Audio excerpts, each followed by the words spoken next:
नमस्कार दोस्तों, मैं हूं डॉक्टर प्रेमा चौधरी। आप सभी का स्वागत है।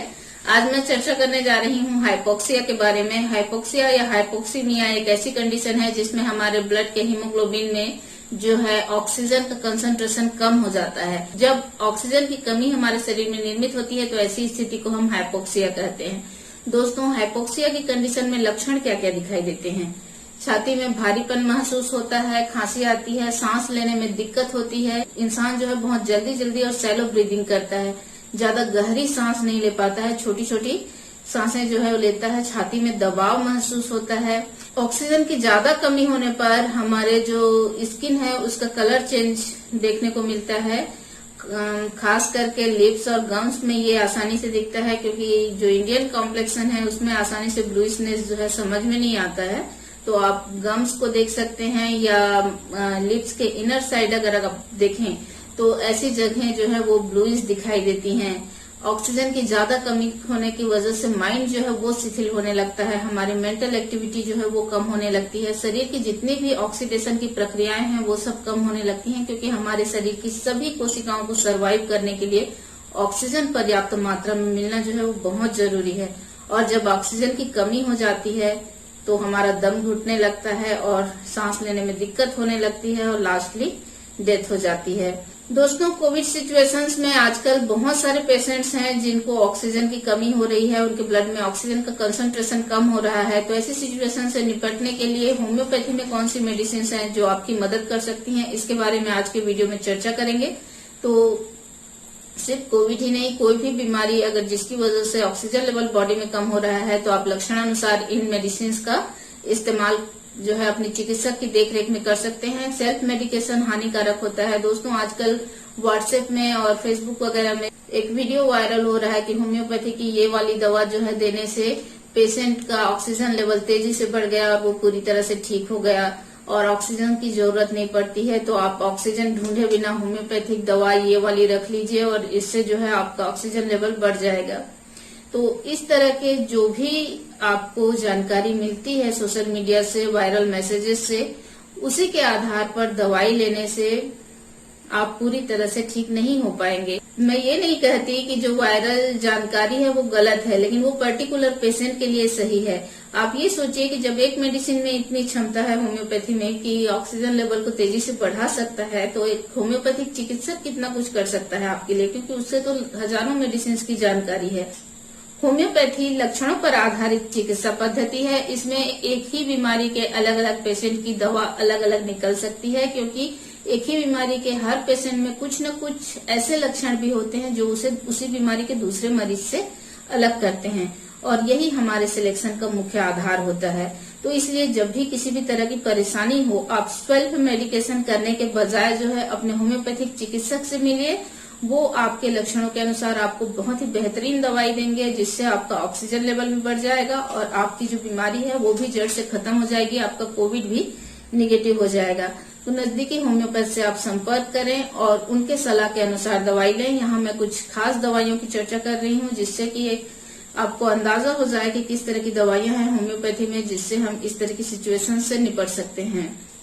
इसमें से एक मेडिसिन है इपिकापुन्हा, इपिकाक हम इसे कहते हैं, और ये मेडिसिन जो है बहुत ही कामकर मेडिसिन है, खास करके तब जब पेशेंट को कांस्टेंट नोजिया हो, लगातार उसको मितली जैसा लगता रहता है, पेशेंट को उल्टी हो जाएगी इस तरह की अगर फील आती है, और खांसते खांसते पेशेंट को बलगम की उल्टी हो जाती है, जो पतला बलगम रहता है, लूज स्प्यूटम जो है उसके सीने में भरा रहता है, सांस लेने में दिक्कत जो है वो चलने फिरने से या किसी भी तरह का एक्सर्शन करने से, कोई काम करने से पेशेंट की सांस लेने में दिक्कत जो है वो बढ़ जाती है, ऑक्सीजन लेवल कम रहता है। इस तरह की सांस लेने की दिक्कत के साथ अगर कोई पेशेंट है जिसमें उल्टी का एहसास हो, उल्टी हो जाएगा, इस तरह की मितली आ रही हो, अगर जीभ हम पेशेंट की देखें तो वो बिल्कुल भी क्लीन हो, तो ऐसे केसेस में आप उसको इपिकाक 30 या 12C जो है वो दे सकते हैं। 2-2 बूंद दिन में 3 बार आप उस मेडिसिन को लोअर पोटेंसीज में यूज करते हैं तो ये अच्छा काम करती है ऐसे केसेस में। अगले मेडिसिन है एंटीमोनियम टार्टेरिकम। रैटलिंग साउंड अगर है, यानी बहुत ज्यादा घड़घड़ाहट की आवाज आ रही है, सीने में बहुत सारा बलगम भरा है पर पेशेंट उसको खांस करके बाहर नहीं कर पाता है क्योंकि वो थोड़ा थिक है, और इस तरह का बलगम की वजह से घर घर की आवाज आती है, एकदम घरघराहट की आवाज जो है आती है। सांस लेने में बहुत ज्यादा दिक्कत होती है, पेशेंट को ऑक्सीजन लेवल कम हो जाता है, पेशेंट जो है वो स्लीपी फील करता है, बहुत ज्यादा उसको नींद सी आती रहती है, ड्राउजी फील करता है, ऑक्सीजन लेवल पेशेंट का कम होने लगता है। और ऐसी स्थिति में अगर पेशेंट जो है दाहिने करवट अगर सोता है तो उसको थोड़ी राहत होती है। ऐसे लक्षणों पे हम एंटीमोनियम टार्टेरिकम मेडिसिन देते हैं। एंटीम टार्ट का अगर हम टंग देखते हैं तो कोटेड रहता है और साइड में रेड पेपिलीज दिखाई देते हैं टंग के। तो ऐसे केसेस में आप एंटीमोनियम टार्टेरिकम या एंटीम टार्ट मेडिसिन जो है वो 2-2 बूंद दिन में 3 बार 30 पोटेंसी में इस्तेमाल कर सकते हैं। अगली मेडिसिन है कोका इरिथ्रोजाइलोन। ऑक्सीजन की कमी ज्यादातर ऊंचाई वाले स्थान पर चढ़ने वाले जो पर्वतारोही हैं उनमें देखने को मिलती है, तो उनमें ये मेडिसिन यूज की जाती रही है और इसीलिए इसे माउंटेनियर्स रेमेडी भी कहा जाता है। कोका इरिथ्रोजाइलम ऑक्सीजन को अच्छी तरह से बॉडी में सप्लाई करने के लिए एक बहुत ही अच्छी मेडिसिन है। इसके लक्षणों में अगर हम देखें तो सांस लेने में दिक्कत, छोटी छोटी सांस लेना और अस्थमा के तरह के जो अटैक आता है, इस तरह के स्पाज्मोडिक अटैक आता है अस्थमा का।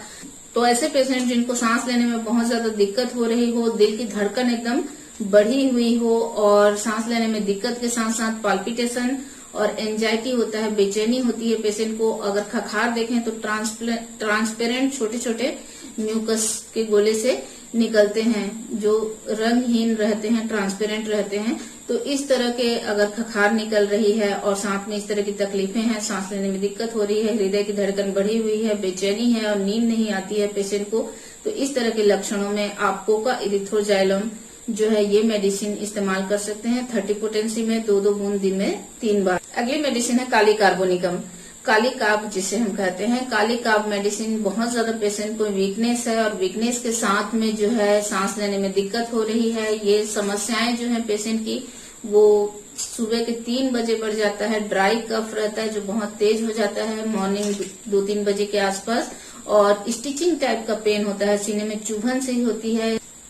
चेस्ट के दाहिनी तरफ निचले हिस्से में जो है पेशेंट को तकलीफ ज्यादा रहती है, सांस लेने में काफी ज्यादा दिक्कत रहती है, सांस फूलती है, खांसी आती है, एकदम ड्राई कफ होता है जो कि सुबह के 3 बजे बढ़ जाता है। और इस तरह के लक्षण जो हैं वो दाहिनी तरफ लेटने पर बढ़ जाते हैं। अर्ली मॉर्निंग एग्रावेशन होता है, कुछ खाने के बाद जो है पेशेंट की प्रॉब्लम बढ़ जाती है, वार्मथ में उसको अच्छा लगता है, आराम लगता है वार्म क्लाइमेट में।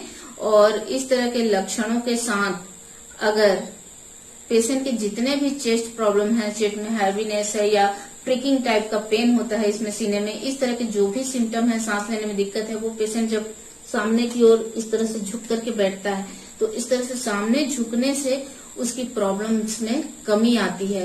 तो ऐसे अगर लक्षण है तो ऐसी कंडीशंस में काली काब मेडिसिन डिस्निया की और हाइपोक्सिया की बहुत ही अच्छी मेडिसिन है।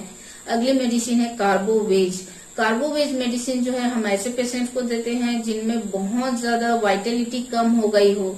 वाइटलिटी इतनी कम हो जाती है कि पेशेंट को सांस अंदर खींचना और सांस छोड़ना भी दिक्कत जाता है, मतलब वो सांस अंदर खींचने और छोड़ने की भी ताकत नहीं रहती है।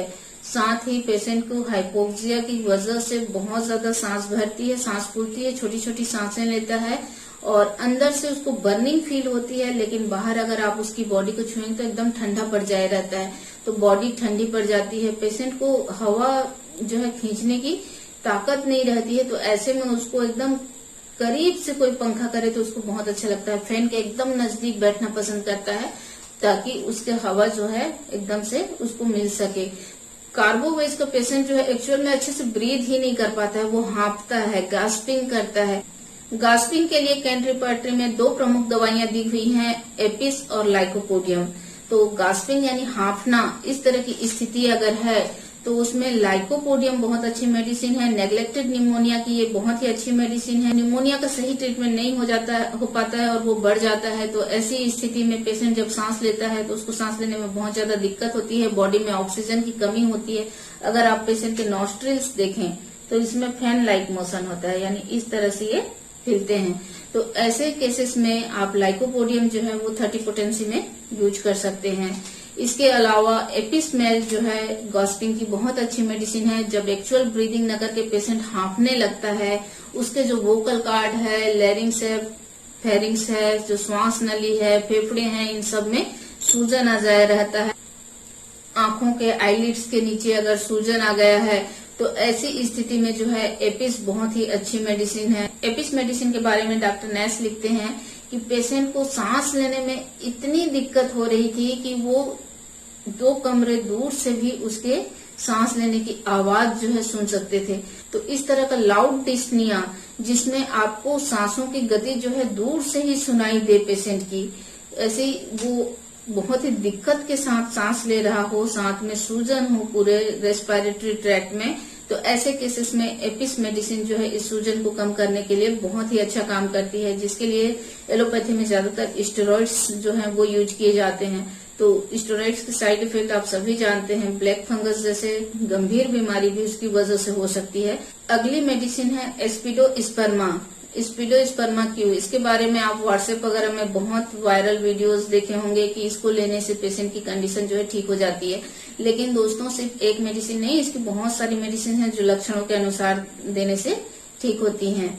तो एस्पिडोस्पर्मा जो है लंग्स का टॉनिक है। जिस तरह से डिजिटल इसको हम हार्ट टॉनिक मानते हैं, वैसे ही एस्पिडोस्पर्मा को लंग्स का टॉनिक माना जाता है। एस्पिडोस्पर्मा जो है ऑक्सीजन लेवल को बॉडी में बढ़ाता है, ऑक्सीजन रेस्पिरेटरी सेंटर जो होता है उसको स्टिमुलेट करने के लिए जाना जाता है।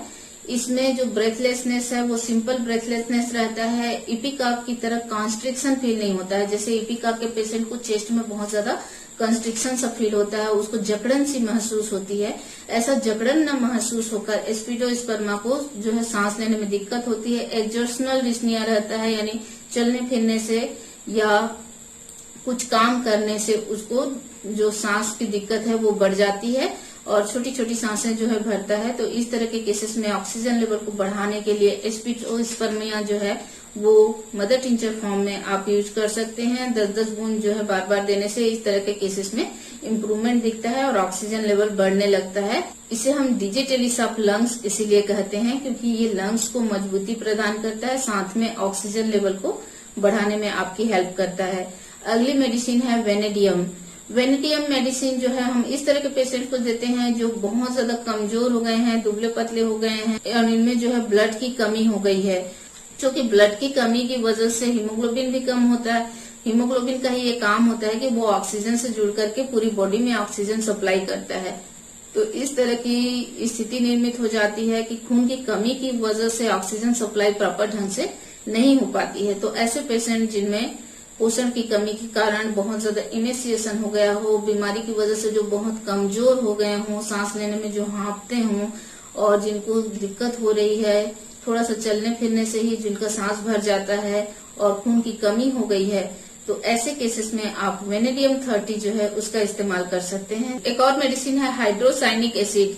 हाइड्रोसाइनिक एसिड 30 पावर में आप ऐसे केसेस में आपको यूज करना चाहिए जहां पे जो है कॉन्स्ट्रिक्शन इपिकाप की तरह चेस्ट में नहीं बल्कि थ्रोट में महसूस हो, थ्रोट में ज्यादा कॉन्स्ट्रिक्शन या जकड़न फील होता हो, साथ में एंजाइटी हो, जिस एंजाइटी या बेचैनी की वजह से पेशेंट के सिम्टम्स जो हैं और ज्यादा एग्रावेट हो जाते हैं। ऐसे हाइपोक्सिक केसेस में जो है हाइड्रोसाइनिक एसिड बहुत ही अच्छी मेडिसिन है। आप 30 पावर में जो है आप पेशेंट को दे सकते हैं। दोस्तों, ये जो भी मेडिसिन हैं आप मोस्टली 30 पावर में देते हैं, जिसमें से मैंने वेनेडियम को बताया कि मदर टिंचर में देना है। तो इन मेडिसिन को जो है कुछ बूंदें आप पानी में मिला करके पेशेंट को दे सकते हैं। अगर पेशेंट की कंडीशन ज्यादा खराब है तो बार बार देने की जरूरत पड़ती है। अगर थोड़ी दिक्कत है तो आप दिन में 3 या 4 बार दे सकते हैं। लेकिन अगर पेशेंट आपका बहुत ही सीरियस है तो मैं ऐसा बिल्कुल भी नहीं कहूंगी कि आप सिर्फ दवा ले लें तो आपको ऑक्सीजन की जरूरत नहीं पड़ेगी। ऑक्सीजन की जरूरत पड़ भी सकती है। कोई भी दवा बिना होम्योपैथ की सलाह के मत लीजिए, और अगर आपका पेशेंट ज्यादा सीरियस है तो बेहतर होगा कि आप उसको हॉस्पिटलाइज कर दें, क्योंकि क्लिनिक पे हर तरह के केसेस जो हैं वो संभाले नहीं जा सकते हैं। हर चीज की अपनी एक लिमिटेशन होती है। पेशेंट को अगर वेंटिलेटर की जरूरत है, अगर ऑक्सीजन सिलेंडर की जरूरत है तो उसको वो भी प्रोवाइड करें, साथ में ये भी मेडिसिन दें, तो आपका पेशेंट जो है बहुत ही जल्दी रिकवर होगा और अच्छी तरह से ठीक हो जाएगा। उम्मीद है ये जानकारी आपको अच्छी लगी होगी। अगर अच्छी लगी तो इसको लाइक जरूर कीजिएगा। और दोस्तों, इन कोरोना क्राइसिस में हो सकता है कि ये जानकारी किसी की जान बचा सके। ज्यादातर लोग ऐसी सिचुएशंस में एलोपैथी की ओर रस करते हैं, लेकिन इस जानकारी को ज्यादा से ज्यादा लोगों को शेयर कीजिए ताकि लोगों को ये भी जानकारी हो कि होम्योपैथी से भी वो एडिशनल सपोर्ट अपने पेशेंट को दे सकते हैं। ज्यादातर केसेस जो हैं सॉल्व हो जाएंगे। और ये जानकारी अगर आप शेयर करते हैं लोगों को तो हो सकता है किसी की जान भी बच जाए। तो इसलिए इसे ज्यादा से ज्यादा लोगों को शेयर कीजिए ताकि हाइपोक्सिक स्थिति में वो जो है राहत पा सकें, सही ट्रीटमेंट के लिए सही दिशा में जा सकें। अगर इस तरह की हेल्थ प्रॉब्लम्स को ठीक करने के लिए और जानकारी आपको चाहिए तो मेरे चैनल को सब्सक्राइब करके बेल आइकन को प्रेस कर दीजिए, जिससे मैं जो भी वीडियोस लेकर के आऊं उसके नोटिफिकेशंस आपको मिल सकें। तो जुड़े रहिए चैनल से। मिलते हैं अगले वीडियो में। धन्यवाद।